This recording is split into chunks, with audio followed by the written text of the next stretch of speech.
Okay. Working on eBay last night and preparing the script for today's football video. Got some bad news.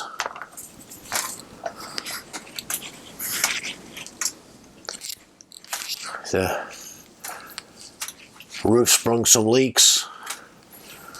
The drywall just started to crack. I don't know if you can see that yet or not very well with the bad lighting in here, but my wife moved all the stuff that was on this shelf here and then when she went to Lowe's and got some tarp for $15 or whatever and set up some bins, and it's got 4 inches of water in the bin here. Let's see if I can get a closer shot. All the stuff got wet. It's no good. Already took care of a bunch of trash. If I remember to put the screenshots, I took the photos in the rain today. So I got to dump that pretty soon. Had to disconnect the air conditioner unit over there. This is my desk and my desktop, my Mac that I edit with and use for eBay and everything else. The printer paper, the printer, the lights. She moved the stuff that was from here all the way over to here. And I had them in order, and which was for sale for eBay this coming weekend. She didn't know which one was which, so I'll have to scrap that sale and start over. 2 boxes got damaged. One was modern direct, a couple $100. The other one was very substantial. We're still assessing the damage. My wife called the insurance company and decided they only cover $3,000 worth of the collectibles. The roof is not covered anyway. It's maintenance. So here we are, and the room is still not done. I retook the room over, I think it was May the 1st, and I promised people it would be done by the end of the year. Today's December 30th. That's not going to happen. My Silver Surfer has not been able to assemble due to other problems. We had problems with the alarm system that's got to get redone. So we're back to square one, and I'm going to stop this for now and get our old studio back on a temporary basis.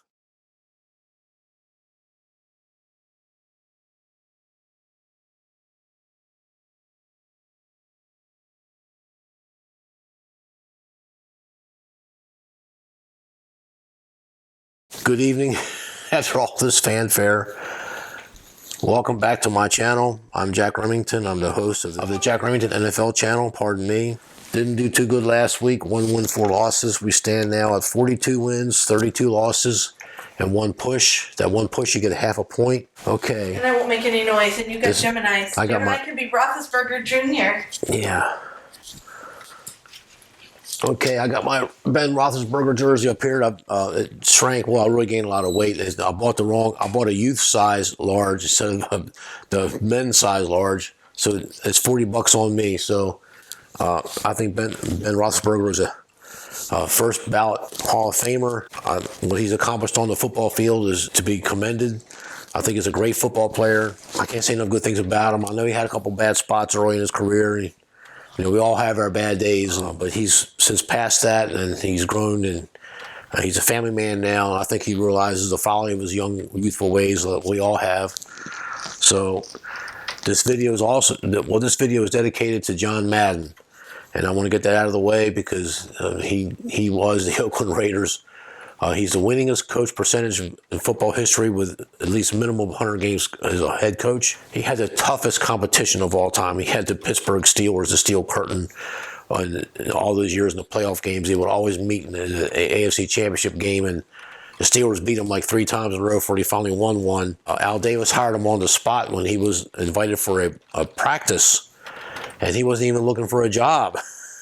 And he impressed Al Davis enough to, well, I'll get you a spot on the team. And he goes, well, how can you do that? I'm not ready for a job. He goes, well, you want to work for Oakland Raiders or not? I'm going to hire you right now on the spot. And he goes, okay, I'll take it. I mean, what do you say? You can say a lot of things about Al Davis, and I know he's not well liked, and he's been gone for 11 or 12 years now. But you can say what you want about Al Davis, but Al Davis was a football genius, and he knew talent when he saw it. He hired John Madden, sight seen on the spot with no resume. And he eventually worked his way up to being the youngest coach ever hired in the NFL. and at the age of 32 years old, and he took the Raiders to greater heights. And Al Davis, he took on then it was 28 owners. He took on 27 billionaire owners in the NFL and beat them all and went to the Supreme Court. I don't think they heard the case, but it got remanded back to the court, the Second Court of Appeals, which said that he could move his team anywhere he wanted to. I tip my hat off to John Madden. I thought he was a great innovator. The little X, the yellow X's and O's you see on the screen on the NFL broadcast, you can thank him for that. He was a visionary. He made some sacrifices early on, but it paid off. And the Madden game, the Madden video games, the old days you had to stick the disc in the floppy disk, but now it's all, everything's online. He got the best of the best and advised him, don't take that 1.5 or $2 million upfront one-time fee. He said, get a percentage of the cut, get a percentage of the gross, not net and gross. And he sat down with the lawyers on his motorcade bus because he would not fly an airplane. And he goes, I want 5% for life. And they balked. You know, that's how business transactions transpire. That's what they usually happens. They want to think about it and see if they can do the crunch the numbers and see who's getting the best end of the deal. In other words, who's getting screwed. And John Madden determined his people he hired at his wife's behest. He hired the best of the best and gave them a cut of the action too. But he was protected. He asked for 5% of the gross, not net. And he got it. In the second meeting, they were all in the motorcade, and you can look this up on ESPN Sports or look this up on Google or YouTube, whatever.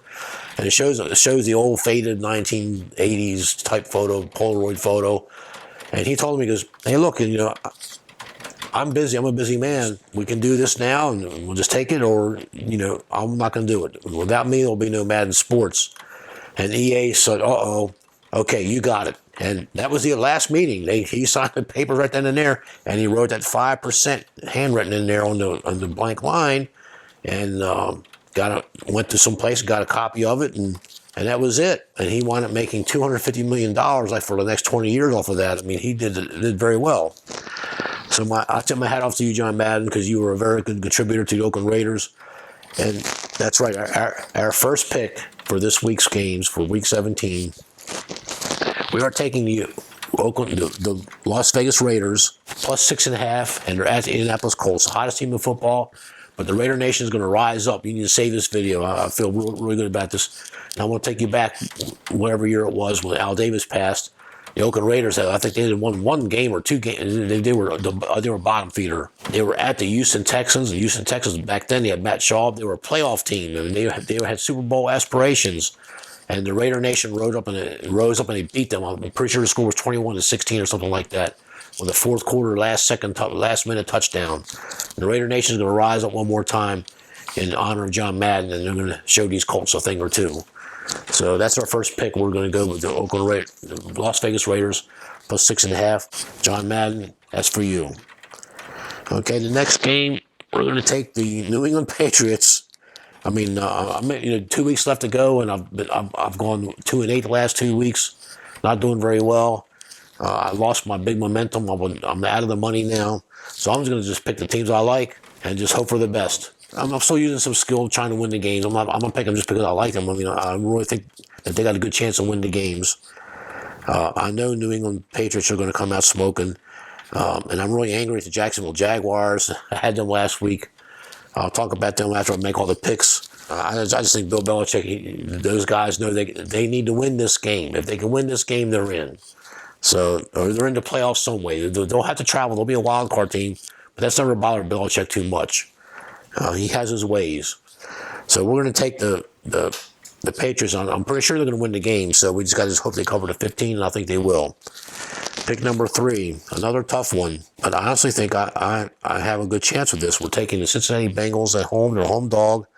The Kansas City Chiefs are peaking. They're playing very, very well. I stopped betting against them because they beat me 4 weeks in a row. At some point, you got to jump off of a team when they're costing you points in the contest. And when I do the real contest for real, and these videos are going to show the tickets and show me on the line here to show my picks, you're going to see that I won't, I'm not going to be butting heads against a team that's decided to turn it around for whatever reason. I evaluate every team. It'll be a different story next year when I do this contest, when I got live money on the line, and you're going to see a difference. So, but this is a different story. Cincinnati's already had a stand up, fall down, stand up, get knocked down. They've already happened twice when they had big wins, and they slayed their dragon, the Ravens, twice. But this time, I think they finally learned something, and I think they're going to play a really good game. And Joe Burrow and his offense are on fire.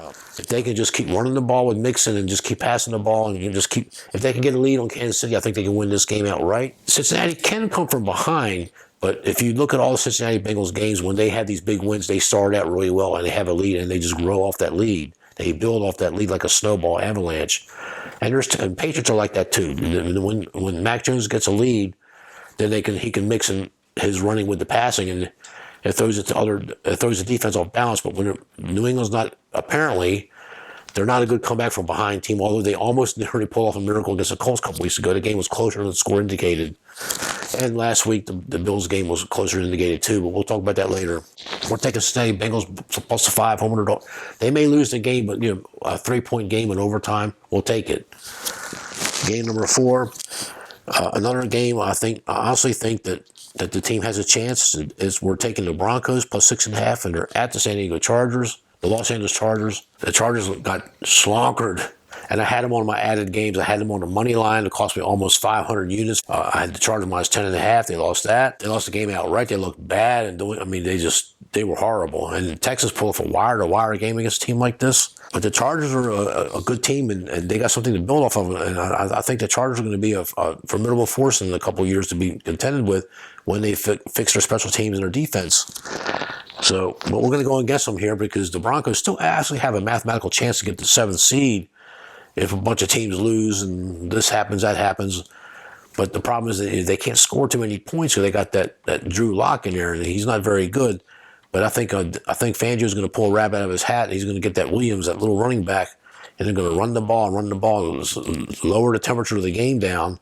And I think the 6.5 points, I think the Broncos can just hang in there. They can stick around, and they could possibly win the game outright. But no money line sprinkle here because I haven't been doing too good with that lately. And my last pick, and this is why I got my Roethlisberger jersey up here. You can say what you want about Big Ben, about he did that stupid thing with a broad in that hotel, and the motorcycle thing after they beat the Seattle in that strange Super Bowl. But I think he's a great ball player. So Ben Roethlisberger, this is your last home game against the hated Cleveland Browns. You beat them once at Cleveland. I just think you're much better than Baker Mayfield is ever going to be. I like Baker Mayfield as a person for the Cleveland Browns, but he makes these funny commercials, and he's a good guy and all that other good stuff. I think that he ain't going to amount to much, and he'll be out of football in 3 years to save this video. We're taking the Steelers plus 3, and they're home with the last Monday Night Football game of the year. And the Steelers actually have a mathematical chance, too, to sneak back in this thing. Having that tie against Detroit didn't help them any, but still, we're going to take the Steelers and the 3 points. I did win both my teeters last week, but I didn't get them on the video, and I didn't get them on pregame.com like my post says. If you look me up on pregame.com or Spaceman1. So we're not going to count those 2 teeters because like I said in the very first video I did for my channel, if I can't prove it, we don't use it. So we're not going to use them. But I did win both the teeters. The teaser I did show the week before.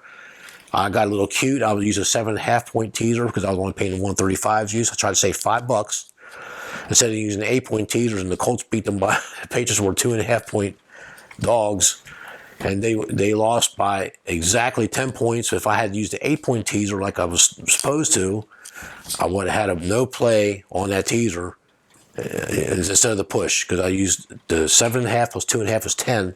If I'd used the 8-point teaser just for $5 more, we'd have had a winner.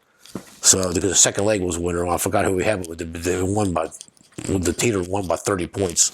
And then we won the other teaser, which counts for last week, but the wins we had last week don't count. And I won them both handily. So this week's teasers, I'm going to say it on the video, and if I get time, but I'm saying it on video, so it will be documented. The first teaser, we're taking the Cardinals plus 13 and the Eagles plus 4.5. Using an 8-point teaser, minus 40 juice. I know it's a lot of juice, but I win a lot of those. I mean, I just proved to you that 7.5 and 6.5, not good enough sometimes. You got to use the 8, or you're paying a lot more juice from 110 to 125 to 135 to 140, but you're getting an extra point. You get an extra half points. I mean, that comes into play. And the second teaser we're taking another 8-point teaser. We're taking the Titans plus 4.5. They're hosting Miami. and we're taking the Lions plus 15. I think the Titans might win outright, but a lot of people are taking 67% of the money's on the Titans. So people are trying to jump on the bandwagon. They think Miami might be running out of gas, and they didn't look too good against the Saints a little bit. I watched the other night. They beat them 23.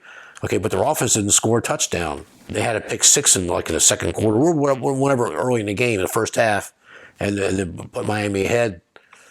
Well, I think it was 14-3, and they had this guy, some new guy on the Saints. He was terrible, but he's a new guy. All new guys are terrible.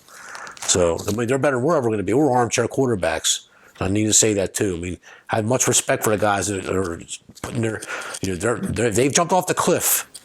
Okay, I heard Mr. Godard. He's Jean-Luc Godard. He's a very famous French movie director, and that's what he was quoted as saying. He said, "You jumped off the cliff with no parachute and no wings, and you're headed down that abyss." So much respect to those that do that. In football, movie making, any endeavor that you make that big leap of faith in yourself. And I got my doggy. Even my doggy says I'm right. So, just really quickly, we'll go over the other games really quick. Let's see, Bears -6 versus the Giants. My lean will be on the Giants plus the 6. I just got that feeling. I think the Giants going to rise up. I think that they're going to keep. They announced they're going to keep Joe Judge for another year at least.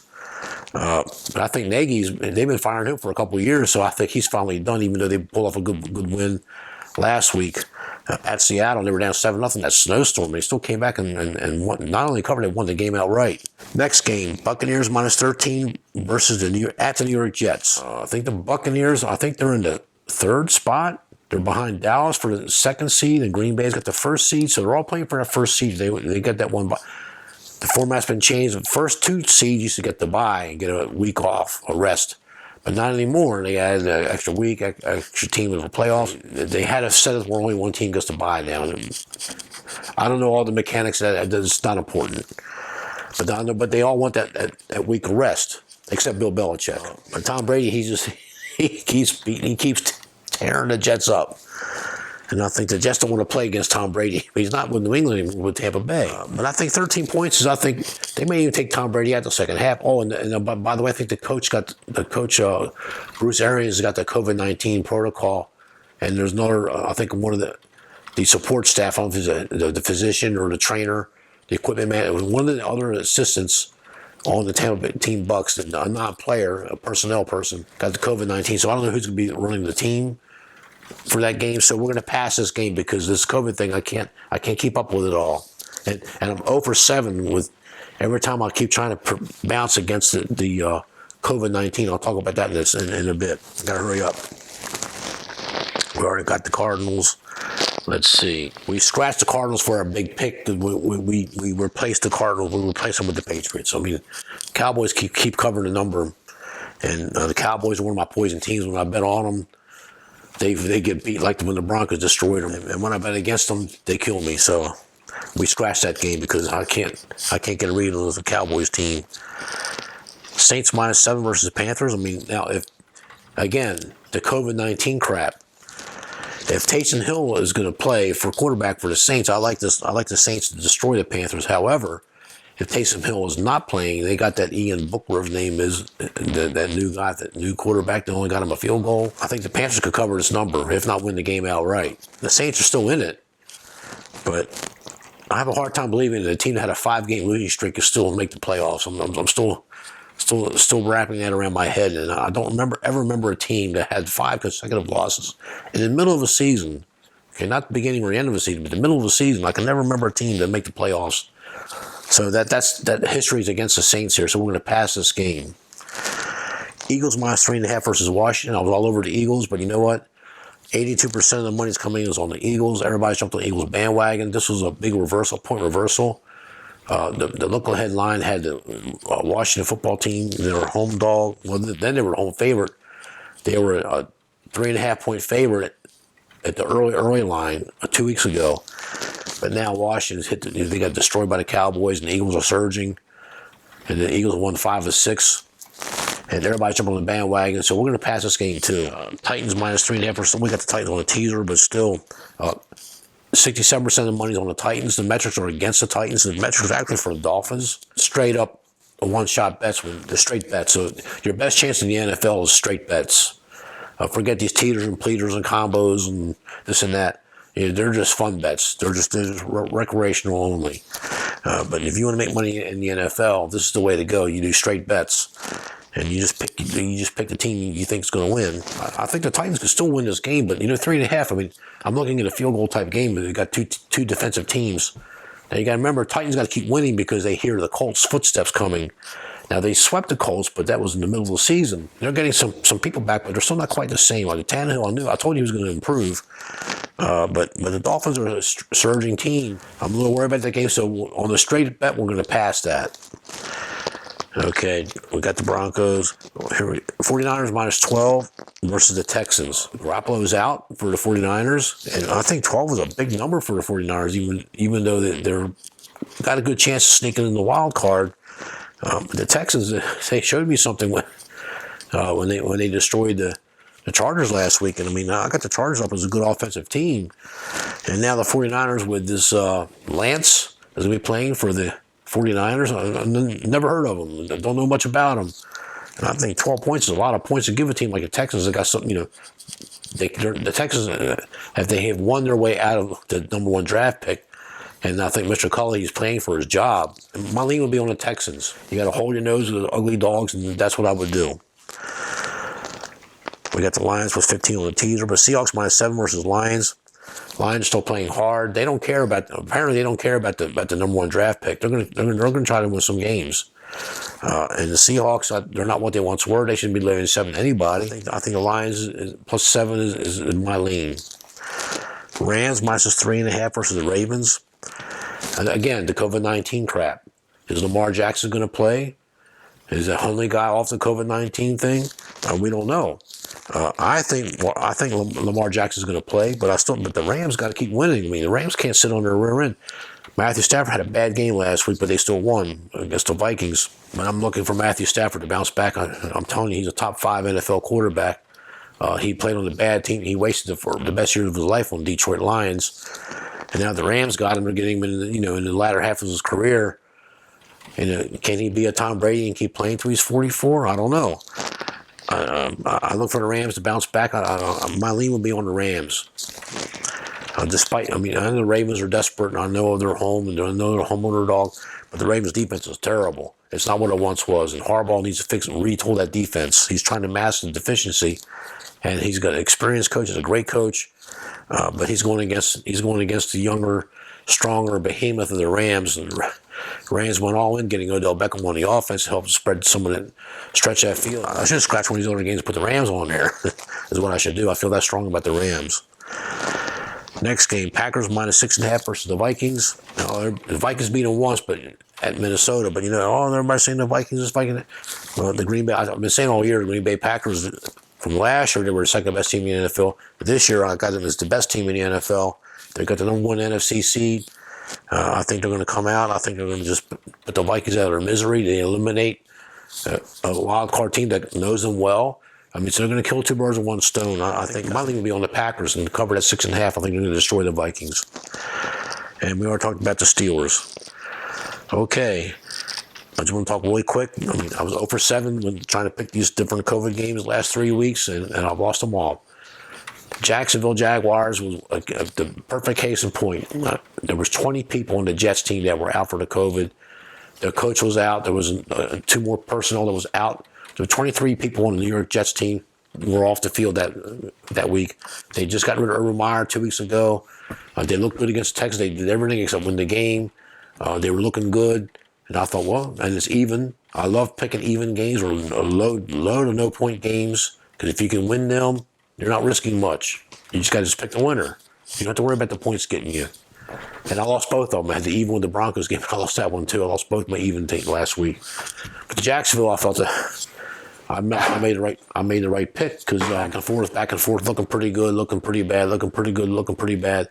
And then the Jets pulled ahead with 6 minutes left in the game. 5 minutes up, 4 minutes, whatever it was late in the fourth quarter. Jacksonville answered back. They missed a 2-point conversion because they were down by 8. They got a touchdown or something. They went for 2, didn't make it. So now they're down by 5 or 6, whatever it was. But if Jacksonville, I mean, it was setting up. I mean, I told the people we were cronies in Ventura, so they could set up just right for a Jacksonville victory. You watch this. So I was losing every other game. I was watching the kids losing every other game. Well, we won the Thursday night game with Titans, and I would start off 1-0. I thought, well, good, it's gonna be a good week. We're losing the Patriots, losing this game, losing whatever, and then here comes Jacksonville, and Trevor Lawrence takes off on 3rd and 17, runs in the left sideline, and got like a 20-some yard run. He gets down to like the 7-yard line. A minute left in the game, and they run a couple of plays, and then they're on the 1-yard line. 1-yard line, and he spikes the ball with 10 seconds left. You had enough time to throw a pass, and if it's incomplete, then you still get your 4th down. Or you could have ran it. I mean, you couldn't run for a yard. You couldn't do Carson Wentz went 3 for 3, getting at least a yard when he went for a 4th down against the Patriots a couple weeks ago. I mean, that impressed me. Tom Brady, if you need 1 yard, and he's 44 years old, he gets it. Roethlisberger, he needs 1 yard, he'll die for it. I mean, and Trevor Lawrence, you didn't do that. I'm not really criticizing Trevor Lawrence, the rookie, but he had a chance for greatness there to prove to the world, I'm going to be good someday. Well, he failed miserably, like this Baker Mayfield. When they've been down with a minute to go, they have to score not one time. They just 4 plays are done. Baker Mayfield's will be out of football in 3 years. Trevor Lawrence will be out of football in 3 years. They'll be out. They're going to wash out. There's very few guys like Tom Brady that can stick around for 21 years, 22 years.